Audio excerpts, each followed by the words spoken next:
मुझे खुशी है कि इस कॉलेज ने मुझे जिस विषय पर बात करने के लिए बुलाया है वो विषय भाषा का विषय है। भाषा को लेकर मेरी राय का जिक्र परिचय में हुआ ही है। मैं ये मानता हूं कि हर भाषा आत्मा की भाषा नहीं होती है। भाषाओं के बहुत सारे काम होते हैं। अंग्रेजी भी मेरे लिए बड़ी प्रिय भाषा है, हिंदी प्रिय भाषा है, सारी भाषाएं प्रिय हैं। मैं उन लोगों में नहीं हूं जो किसी एक से प्रेम करने के लिए बाकी सबसे नफरत करना पसंद करता हूं। मैं सबसे प्रेम करना पसंद करता हूं और उसमें हिंदी मेरी मातृभाषा है।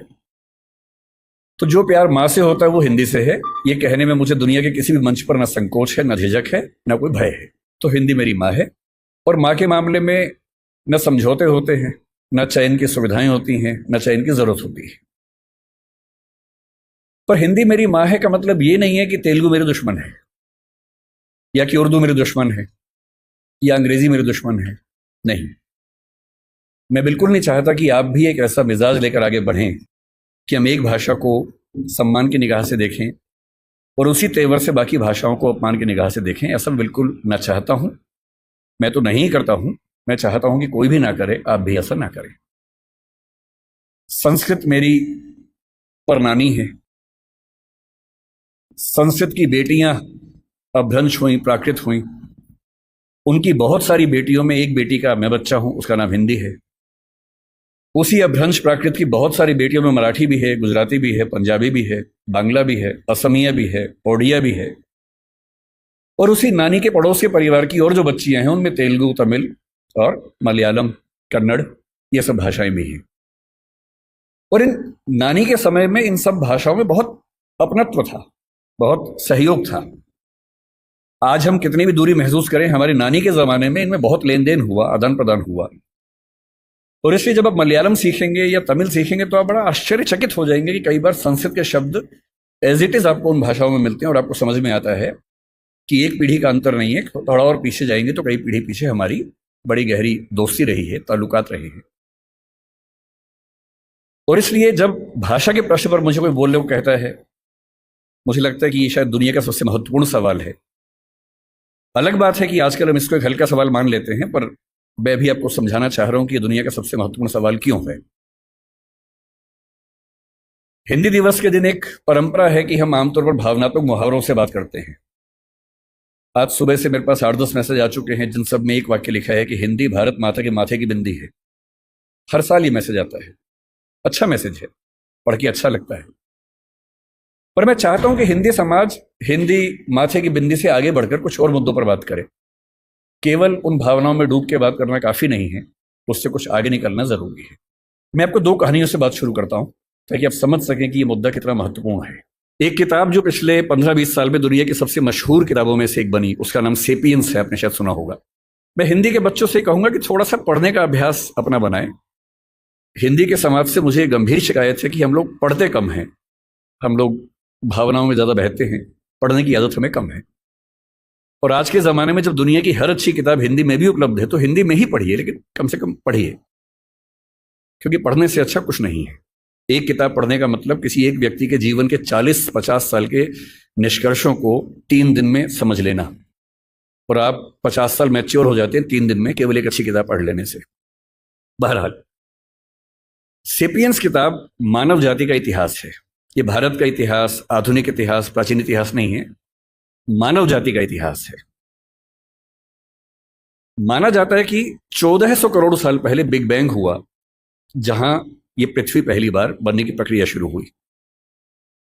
450 करोड़ साल पहले पहली बार जीवन अस्तित्व में आया, अमीबा आया। उसके बाद लंबे समय तक खूब घटनाक्रम होते गए। हम कहीं नहीं थे उस समय। 3 लाख साल के आसपास पीछे जाएं तो एक परिवार पैदा हुआ जिसको होमो कहते हैं। होमो का मतलब हमारा परिवार। उस होमो परिवार में एक हम हैं, होमो सेपियंस, क्योंकि हम होमो परिवार में सेपियंस नाम की शाखा हैं। उस परिवार में और भी शाखाएं थी। निएंडरथल एक बहुत प्रसिद्ध, आपने नाम सुना होगा, ऑस्ट्रेलोपिथेकस का नाम सुना होगा, होमो इरेक्टस का नाम सुना होगा। ये सारे के सारे वो जीव थे जो होमो सेपियंस के आमने सामने जिंदा थे और संघर्ष में थे। चुनौती ये थी कि अंत में इनमें से कौन जीतेगा। ये व्यावहारिक तौर पर संभव नहीं था कि ये सारे साथ साथ चल सके। ये बात सुनने में अच्छी लगती है कि सब साथ साथ चले, पर इवोल्यूशन की हिस्ट्री में बहुत व्यावहारिक नहीं होता है। एक सवाल यह भी था कि होमो परिवार का कोई प्राणी क्या चिंपैंजी को, बंदर को, इन सबको हरा पाएगा, क्योंकि उस समय तक ये सारी स्पीशीज लगभग बराबर संघर्ष में चल रही थी। आज से 70,000 साल पहले तक ये सब यूं ही चल रहा था, और फिर एक घटना घटी। उस घटना को सेपियंस किताब के लेखक ने, जिनका नाम युवाल नोआ हरारी है, उन्होंने संज्ञानात्मक क्रांति या कॉग्निटिव रिवॉल्यूशन का नाम दिया, और ये घटना 40,000 साल तक चलती रही। और इस बात पर बड़ा गहरा विचार किया कि क्या वजह थी कि होमो सेपियंस जिंदा रहा, निएंडरथल मर गया। हम मानते हैं कि निएंडरथल वो है जो यूरोप की आज की जो स्पीशीज है उसका पूर्वज था। ऑस्ट्रेलोपिथेकस मर गया, इरेक्टस मर गया, और जितने परिवार के जंतु थे वो सब मर गए, और होमो सेपियंस इन सबसे कमजोर होने के बावजूद बच गया और इतना सफल भी हो गया। निएंडरथल के बारे में उसने लिखा कि अगर आमने सामने आ जाएं तो निएंडरथल होमो सेपियंस को मार मार के अधमरा कर सकता था, वो इतना ताकतवर था।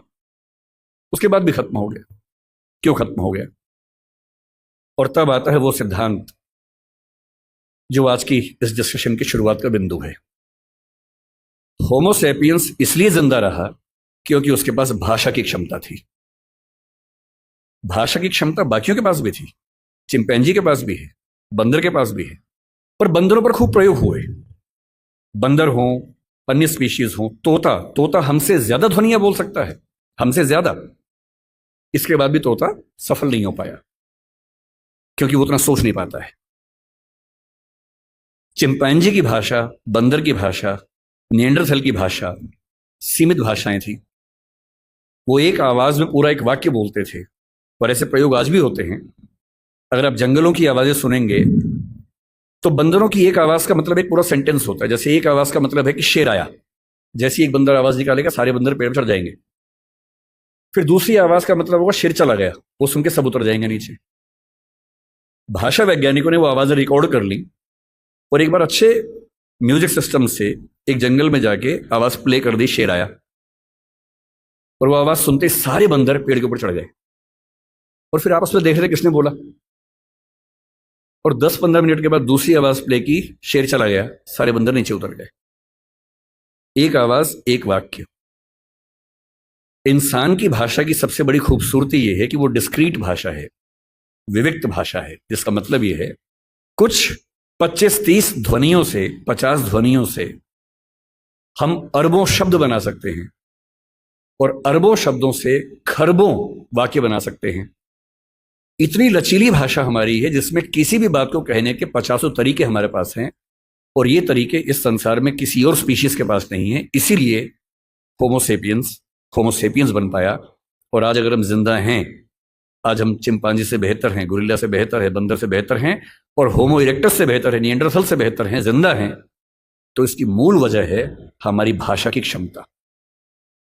जो चीजें मुफ्त में मिलती हैं उसकी कीमत हम नहीं समझते हैं। भाषा ऐसी एक चीज है, मुफ्त मिल जाती है तो हमें लगता है कि ये तो ऐसे ही है। लेकिन जब आप इस नजरिए से समझेंगे कि भाषा ही वो चीज है जो हमें मनुष्य बनाती है, तो शायद इस बात का महत्व ज्यादा अच्छे से हम समझ पाएंगे।